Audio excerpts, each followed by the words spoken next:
Bismillahirrahmanirrahim. Assalamualaikum warahmatullahi wabarakatuh.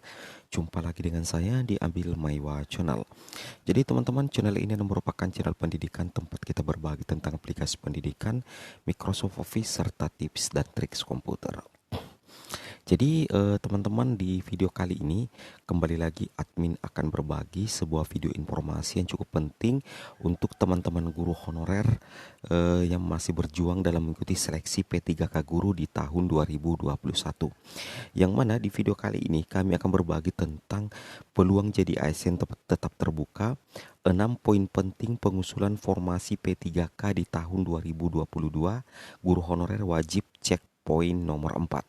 Jadi di sini kami mencoba membahas tentang formasi P3K tahun 2022 yang semestinya teman-teman harus pahami karena ini ada 6 poin penting pengusulannya teman-teman ya. Jadi tanpa basa-basi lagi kita langsung saja ke videonya. Jadi di sini dilansir di salah satu media elektronik yang cukup kredibel yaitu jpnn.com. Di sini sebuah informasi berjudul 6 ketentuan pengusulan formasi P3K 2022 guru honorer kategori 2 wajib simak poin keempat. Nah, di sini teman-teman ya harus yang dipahami di sini bahwa di jpnn.com Jakarta itu diberitakan bahwa memulai tahapan rekrutmen ASN tahun depan, Kementerian Pendayagunaan Aparatur Negara dan Reformasi Birokrasi Kemenpan RB itu membuka pengusulan kebutuhan formasi P3K di tahun 2022. Jadi untuk tahun depan teman-teman, Kemenpan RB itu membuka pengusulan kebutuhan formasi PPPK 2022. Nah, keputusan ini tentunya tertuang di dalam surat bernomor B garis miring 1551 garis miring SSM 0100 garis miring 2021 tertanggal 22 Oktober yang ditandatangani Sesmenpan RB Dwi Wahyu Atmaji. Nah, jadi memang ini sudah ada surat teman-teman ya, surat resmi yang sudah dikeluarkan oleh Kemenpan RB mengenai pengusulan kebutuhan formasi P3K di tahun 2022 seperti itu teman-teman ya. Nah, di sini kita lanjut lagi dalam surat yang ditujukan kepada pejabat kepegawaian PPK pusat dan daerah ada 6 ketentuan yang harus dipatuhi ya teman-teman ya. Jadi ada 6 ketentuan yang harus dipatuhi. Kira-kira 6 ketentuan yang mana saja yang harus dipatuhi oleh pihak yang ditujukan untuk surat ini? Yaitu yang pertama di sini teman-teman adalah kebutuhan ASN 2022 itu dibuka kembali sampai akhir November 2022 ya. Jadi ini 2022 di sini. Jadi ini adalah merupakan tentunya istilahnya kabar gembira bagi teman-teman guru honorer sekalian karena di tahun 2022 nantinya ini sudah dipastikan bahwa kebutuhan ASN 2022 itu akan dibuka kembali seperti itu teman-teman ya. Jadi teman-teman guru honorer yang belum sempat ikut di tahun 2021 itu teman-teman tidak usah khawatir. Silahkan teman-teman nantinya bersiap-siap ikut di tahun 2022 seperti itu. Kemudian detail mekanisme dan jadwal pengusulan itu kembali bisa diakses pada e-formasi. Jadi masih ada kesamaan dengan tahun 2021 ini.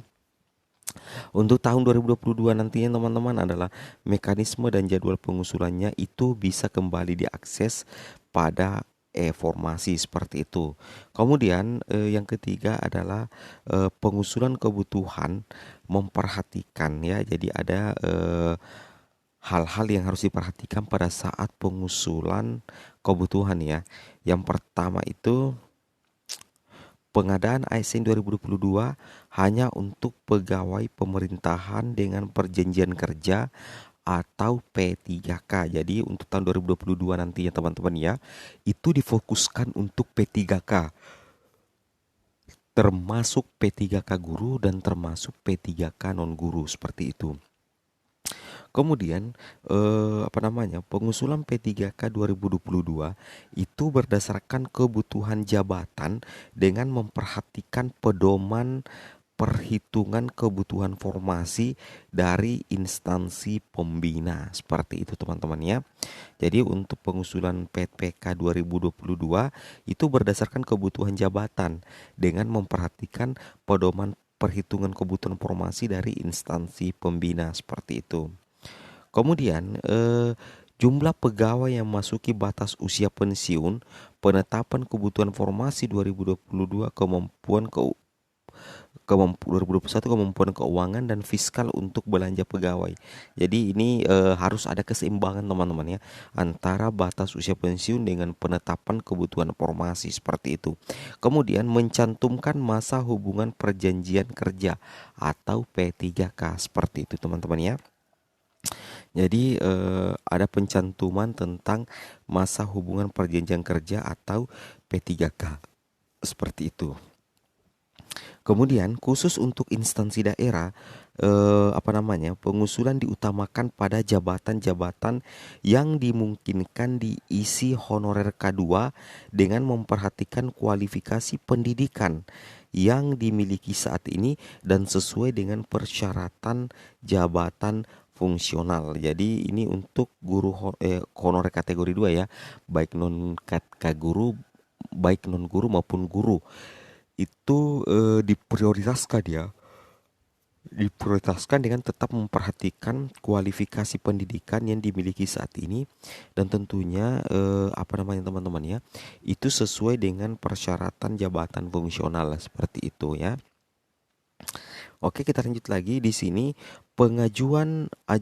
Ajukan budgeting pada aplikasi formasi paling banyak bisa dilakukan 3 kali pada masa pengusulan formasi. Jadi nantinya di situ di aplikasi untuk pengajuan atau ajukan budgeting itu hanya bisa dilakukan 3 kali pada masa pengusulan formasi teman-teman ya, seperti itu. Kemudian yang poin ke-6, usulan kebutuhan dilengkapi dengan dokumen. Yang pertama itu ini teman-teman ya, tautan peta jabatan yang telah ditetapkan dan bisa diakses atau diunduh. Nah, jadi nantinya ada file PDF yang bisa menjadi pedoman untuk peta jabatan teman-teman ya. Kemudian surat ketersediaan anggaran gaji dan tunjangan, kemudian cetak rincian usulan dan aplikasi e-formasi yang telah ditandatangani oleh PPK baik berupa tanda tangan basah ataupun elektronik. Nah, di situ ya. Sebelumnya Menpan RB Cahyokumolo sudah menegaskan tidak ada perekrutan CPNS tahun depan ya. Nah, seperti itu. Apalagi akan fokus pada pengadaan P3K. Apalagi masih ada sekitar 500.000 sisa formasi P3K guru yang belum terserat. Seperti itu teman-teman ya. Oke teman-teman, mungkin cukup sampai di sini videonya. Semoga bermanfaat. Assalamualaikum warahmatullahi wabarakatuh.